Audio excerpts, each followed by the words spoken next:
Hello everyone, welcome to MM academy.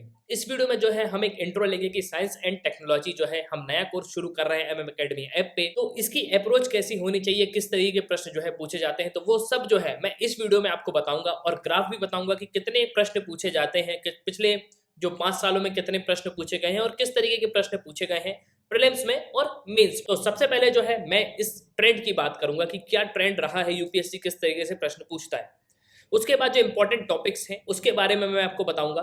फिर prelims और mains के हिसाब से कौन कौन से इंपॉर्टेंट पार्ट हैं साइंस एंड टेक्नोलॉजी में। फिर हमारी अप्रोच क्या होनी चाहिए, हमको जो है एक वाइड अप्रोच लेके चलना है, क्योंकि अगर आप एक वाइड अप्रोच लेके नहीं चलोगे तो आपको जो है काफ़ी यहाँ पे प्रॉब्लम हो सकती है। और इस वीडियो को प्रेजेंट कर रहा हूं मैं, मेरा नाम है शशांक लखेरा। आप मुझको फेसबुक और इंस्टाग्राम पे जो है फॉलो कर सकते हो। आपको कोई डाउट आता है तो आप मुझको फेसबुक और इंस्टाग्राम पे यहाँ पे पूछ सकते हो। इस वीडियो से रिलेटेड और जो कोर्स आएगा उससे रिलेटेड कोई भी डाउट आता है आप जो है मुझसे लाइव इंटरेक्ट कर सकते हो, और हमारा डाउट सेशन भी होता है और डाउट सेशन में हम जो है पूरे डाउट क्लियर करते हैं। उसके पहले just go to Google Play Store, download MM academy app, और आपको जो है एमएम एकेडमी ऐप को डाउनलोड करना है, फिर साइन अप करना है। यहाँ पे आप 2 डेमो लेक्चर्स देख सकते हो, जो एक 2 वीडियोस होंगे जो डेमो लेक्चर्स होंगे।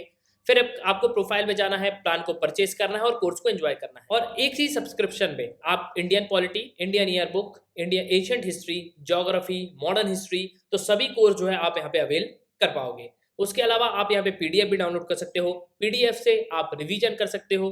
तो आसानी से जो है आप यहाँ पे रिवीजन कर सकते हो पीडीएफ के थ्रू। और इस कोर्स को आपको अवेल करना है तो आपको सिंपली जो है गूगल प्ले स्टोर पर जाके एमएम एकेडमी ऐप को जो है डाउनलोड करना है और वहां पे जो है आपको प्लान को परचेज करना है। अब अगर हम बात करें ट्रेंड की, तो सबसे पहले मैं आपको बता दूं कि 2016 के ट्रेंड में, फिर हम बात करेंगे 2017 की, फिर 18, फिर 19 और फिर 20 में। तो 2016 से शुरू करते हैं। 2016 में करीब 6 से 8 क्वेश्चन यहाँ से पूछे गए थे लगभग। 2017 में भी करीब 6 क्वेश्चन पूछे गए। 2018 में थोड़ा सा ट्रेंड बढ़ा। 2018 में ट्रेंड बढ़ा इन द सेंस, अगर यहाँ पे देखोगे तो 10 क्वेश्चन कर दिए गए। फिर 2019 में इसमें 11 क्वेश्चन पूछे गए। फिर 2020 में करीब यहाँ पे 13 से 14 क्वेश्चन पूछे। तो ये आप देख रहे हो तो आपको काफी बढ़ता हुआ ट्रेंड नजर आएगा। ठीक है, तो मतलब साइंस एंड टेक्नोलॉजी जो है एक बहुत ही इंपॉर्टेंट सब्जेक्ट है यूपीएससी के लिए, क्योंकि अगर कोई भी घटना होती है, कुछ भी होता है, तो वो सबसे पहले साइंस एंड टेक्नोलॉजी का एक क्वेश्चन वहां से तैयार हो जाता है। अभी फॉर एग्जांपल जैसे कि अभी जो उत्तराखंड में ग्लेशियर जो बस्ट हुआ था, उस पे प्रश्न बिल्कुल बन सकता है, साइंस एंड टेक्नोलॉजी से बिल्कुल रिलेटेड है। अब इसी के लिए एक जो है इसरो ने एक अपनी नई जो है सैटेलाइट यहाँ पे लॉन्च करी हुई है। ठीक है, तो इस तरीके से जो है प्रश्न बनते हैं। पिछले बार अगर मैं बात करूं, इसके पहले जो प्रश्न पूछा गया था वो पूछ लिया गया था जो स्पेस स्टेशन है उसके बारे में, क्योंकि कुछ ही समय पहले जो है इसरो ने अनाउंस किया था कि भारत अपना खुद का स्पेस स्टेशन बनाएगा। तो इसी पे जो है प्रश्न पूछ लिया गया यूपीएससी मेंस। तो ये जो है ट्रेंड रहा है और ऐसे ही ट्रेंड जो है आपको देखने को बिल्कुल मिलेगा। तो करंट अफेयर जो है हमको बिल्कुल नहीं छोड़ने हैं, करंट अफेयर्स हमको पढ़ना है और उस पर हम डेली वीडियोस बनाते हैं। जो भी इंपॉर्टेंट न्यूज आती है तो उसको जो है बिल्कुल ध्यान से देखना है और उसको जो है ध्यान से समझना है। अब यहाँ पे एक क्वेश्चन मैं आपको बताता हूँ जो प्रीवियस ईयर का क्वेश्चन है। क्वेश्चन पूछा गया, with the reference to communication technologies what are the differences between LTE long term evolution and VoLT that is voice over long term evolution।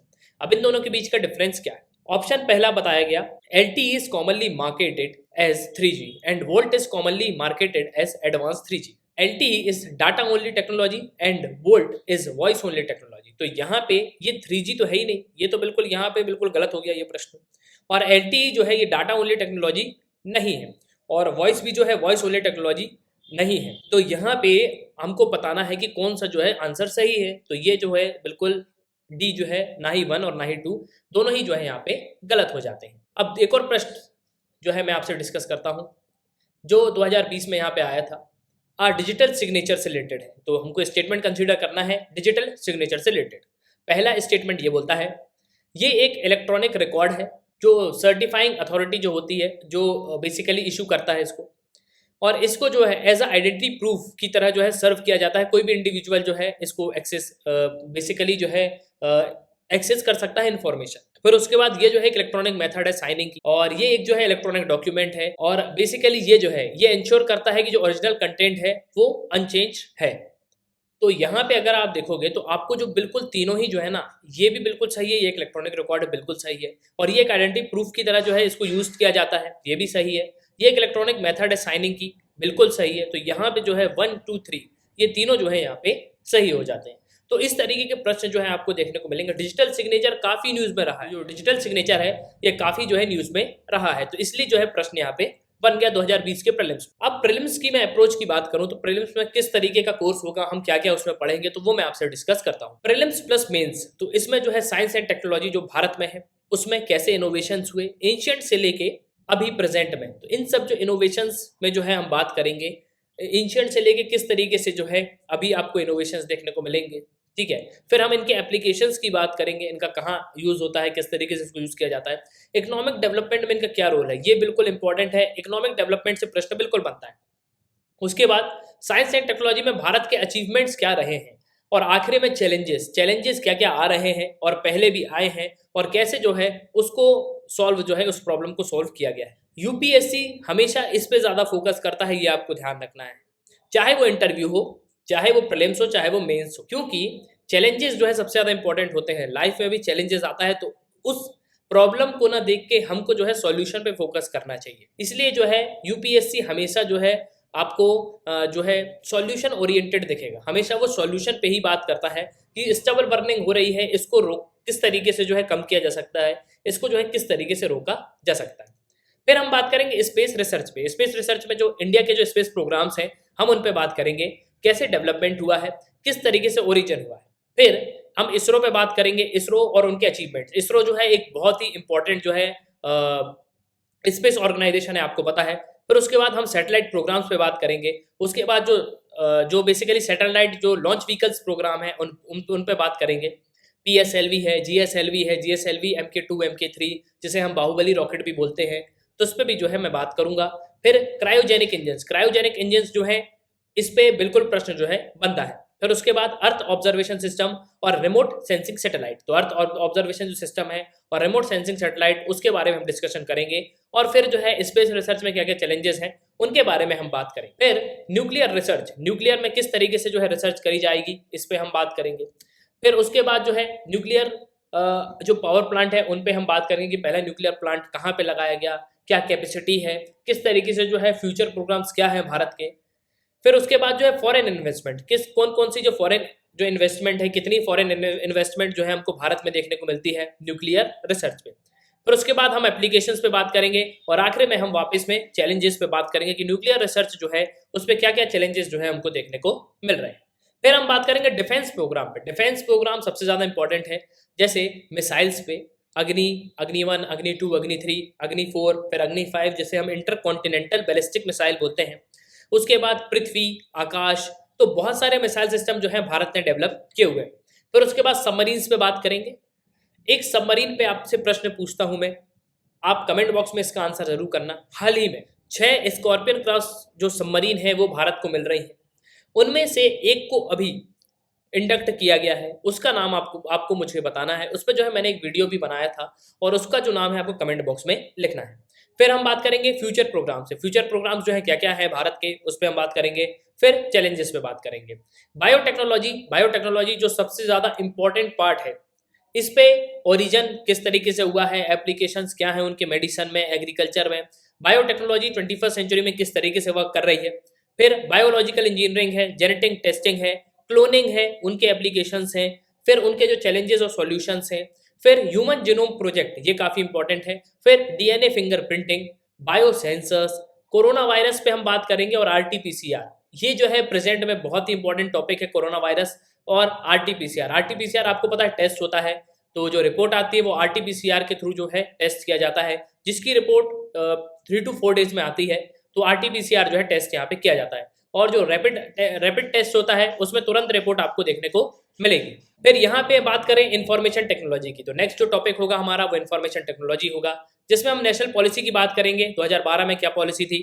फिर CDEC के डेवलपमेंट पे बात करेंगे। फिर ब्रॉडबैंड और एप्लीकेशंस पे बात करेंगे। फिर grid computing, mobile phone generations, national e-governance plan, तो इन सब पे हम जो है बात करने वाले हैं। कंप्यूटर पे हम बात करेंगे कि इंटरनेट प्रोटोकॉल किस तरीके का है, कंप्यूटर के थ्रेड्स क्या क्या हैं, कितने सारे थ्रेड्स हैं। फिर SMS फिशिंग किस तरीके से होती है। फिर रोबोटिक्स पे हम बात करेंगे, रोबोटिक्स जो एक बहुत इंपॉर्टेंट पार्ट है। एप्लीकेशंस पे बात करेंगे, रोबोटिक्स कहाँ कहाँ यूज होता है। फिर भारत में रोबोटिक्स का जो है क्या स्कोप आपको देखने को मिलेगा, भारत जो है रोबोटिक्स में जो है क्या रैंक है भारत की, कितना जो है रोबोटिक्स से वर्क होता है हमारे यहाँ, तो इन सब पे जो है हम बात करेंगे। फिर लास्ट में नैनो टेक्नोलॉजी। नैनो टेक्नोलॉजी जो है एक सबसे इंपॉर्टेंट जो है टॉपिक है। नैनो टेक्नोलॉजी मीन्स बिल्कुल, नैनो मीन्स छोटा, छोटी टेक्नोलॉजी, छोटी से छोटी। आप देख रहे होगे पहले बहुत बड़ी आपको हार्ड ड्राइव्स देखने को मिलती थी, आज जो है बिल्कुल कॉम्पैक्ट कॉम्पैक्ट जो है हार्ड ड्राइव आपको देखने को मिलेगी। इनफैक्ट पहले आपको फ्लॉपी देखने को मिलती है, अब प्रेजेंट में अगर आप देखोगे तो आपको क्या देखने को मिलेगा, एक छोटी सी पेन ड्राइव देखने को मिलेगी। तो ये क्या है, नैनो टेक्नोलॉजी है। बिल्कुल छोटी सी छोटी जो है टेक्नोलॉजी हमको यूज करना, ठीक है। फिर उसके बाद हम एप्लीकेशंस पे बात करें कि नैनो टेक्नोलॉजी मेडिसिन में कैसे यूज होती है, इलेक्ट्रॉनिक्स में इसको कैसे यूज किया जाता है। इसके लिए मिनिस्ट्री ऑफ इलेक्ट्रॉनिक्स भी बनाई गई है, ठीक है। मिनिस्ट्री ऑफ इलेक्ट्रॉनिक्स जो है मेटी जिसे हम कहते हैं, तो वो जो है इस पे वर्क करती है। फिर फूड पे कौन कौन से एप्लीकेशंस हैं, फिर फ्यूल्स पे क्या एप्लीकेशंस हैं, स्पेस पे क्या एप्लीकेशंस हैं, तो इन सब पे जो है हम बात करेंगे। फिर भारत में नैनो टेक्नोलॉजी जो है किस तरीके से वर्क करती है, क्या इसके एप्लीकेशंस हैं, इन सब पे जो है हम बात करने वाले हैं। अब मेंस के जो है कुछ क्वेश्चन मैं आपसे डिस्कस करता हूं। देखो मेंस के क्वेश्चन मैं आपको कुछ पुराने भी बताऊंगा और कुछ नए बताऊंगा। What are the silent features of India missile development programme. तो भारत के जो मिसाइल डेवलपमेंट जो प्रोग्राम है उनके साइलेंट फीचर्स बताने हैं। तो इसका सिंपली अप्रोच आपको ये रखना है, हमेशा देखो इस तरीके से कोई भी क्वेश्चन हो ना तो INS एक फॉर्मूला आप याद रखना, जिसे हम इंटरनेशनल, नेशनल और स्टेट, इस तरीके से जो है हम इसको एक फॉर्मूला जो है होता है, पढ़ने की एक ट्रिक होती है। अब मान लो कोई भी चीज़ पूछी गई तो उसको इंटरनेशनल लेवल पे पहले देखो, फिर उसको नेशनल लेवल पे देखो, फिर उसको स्टेट लेवल पे देखो। ये क्वेश्चन नेशनल लेवल का मतलब इंडिया लेवल पे पूछ रहा है ये, तो अब हमको इंडिया पे बात करनी है।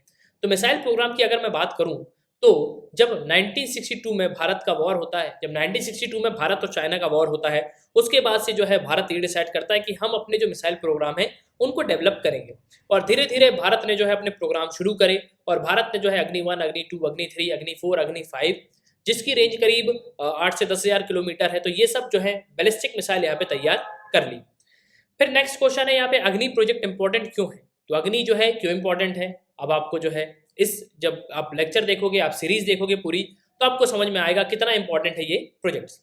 फिर नेक्स्ट क्वेश्चन है, मिसाइल प्रोग्राम जो है, कैसे मिसाइल प्रोग्राम जो है डेवलप हुए हैं भारत। तो सेम मैंने आपको भी बताया 1962 के बाद जो है प्रोग्राम डेवलप होना शुरू हो गए थे। अब यहाँ पे कुछ और क्वेश्चंस हम लेते हैं। तो what is India's plan to have its own space station and how will it benefit our space programme. ये देखो, ये काफी इंपॉर्टेंट प्रश्न है, ये हाल ही में न्यूज में रहा है। पहले जो है ये काफी न्यूज में रहा क्योंकि इसरो ने अनाउंस किया था कि हम जो है अपना खुद का एक स्पेस स्टेशन बनाएंगे। नेक्स्ट क्वेश्चन अगर आप देखोगे तो यहाँ पे ये पूछ रहे हैं कि किस तरीके से जो है डेवलपमेंट हुआ है न्यूक्लियर साइंस में, ग्रोथ किस तरीके से हुई है भारत में। फिर नेक्स्ट क्वेश्चन जो है बायोटेक्नोलॉजी के ऊपर है, बायोटेक्नोलॉजी जो है कैसे हेल्प कर सकती है, हम जो है यहाँ पे लिविंग स्टैंडर्ड जो है फार्मर के उनको यहाँ पे इंप्रूव करें। तो सिंपली बायोटेक्नोलॉजी जो है एग्रीकल्चर में किस तरीके से जो है हेल्प करती है फार्मर की, और इससे फार्मर का जो है कितना इंप्रूवमेंट होता है वो यहाँ पे पूछा गया है। अब लास्ट जो है आपको क्या करना है, इस कोर्स को आपने देख लिया, आप बिल्कुल कोर्स पढ़ लोगे, सब कुछ करोगे, लेकिन आपकी अप्रोच क्या होना चाहिए। तो सबसे पहले आपको नियर बाय सर्च करना है, कोशिश करो कि अपने आसपास जो है उससे रिलेट करके पढ़ो। फिर दूसरा होता है टाइम मैनेजमेंट। टाइम मैनेजमेंट के बाद होती है वाइड अप्रोच। एक वाइड अप्रोच लेके चलोगे तो काफ़ी कुछ जो है आपको समझ में आएगा। फिर उसके बाद जो है सबसे इंपॉर्टेंट होता है रिवीजन। फिर कंटेंट हमको बहुत लेस रखना है, हमारे पास कंटेंट बहुत कम होना चाहिए, लेकिन जितना भी कंटेंट होना चाहिए वो क्वालिटी कंटेंट होना चाहिए। और आखिर में आता है रिवीजन। रिवीजन जो है सबसे ज़्यादा इंपॉर्टेंट है, बिना रिवीजन के कुछ नहीं होता। और जब ये कोर्स पूरा हो जाएगा इसके बाद जो है मैं यहाँ पे प्रैक्टिस सेट भी लेके आऊँगा जो आपको बहुत हेल्प करेगा, और यहाँ पे जो है मैं आपकी बहुत अच्छी प्रैक्टिस करवाऊँगा। तो इस वीडियो में मैंने आपको पूरा इंट्रो दिया है कि किस तरीके से साइंस एंड टेक्नोलॉजी जो है हम यहाँ पे कवर करने वाले हैं। सो उम्मीद करता हूँ कि आपको जो है यहाँ पे बहुत कुछ जानने को मिला होगा। So God bless you, good bye, see you in the next videos of MM Academy, और see you in the course. हम कोर्स में जो है जल्द आपसे मिलेंगे।